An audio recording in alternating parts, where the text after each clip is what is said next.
የዳዊት መዝሙር 140 አቤቱ ወደ አንተ ጮህ፣ ወደ አንተ ስጮህም የልመናዬን ቃል አድምጥ።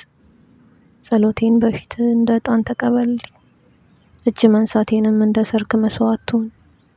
አቤቱ ለአፌ ጠባቂ አኑር፣ የከንፈሮቼንም መዝጊያ ጠብቅ።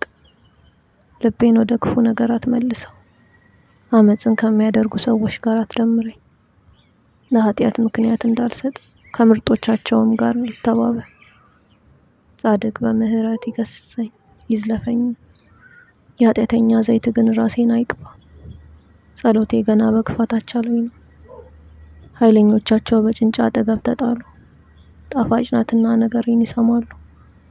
በምድር ላይ እንደተሰነጠቀ እንደ መሬት ስብ እንዲሁ አጥንቶቻችን በሲኦል ተበተኑ። አቤቱ ጌታ ዓይኖቼ ወደ አንተ ናቸውና በአንተ ታመኑ። ነፍሴን አታውጣት፣ አመፅን ከሚያደርጉ ወጥመድ ከሰወሩብኝም እንቅፋት ጠብቀኝ። እኔ ብቻዬን እስካልፍ ድረስ ኃጢአተኞች በወጥመዳቸው ይውደቁ።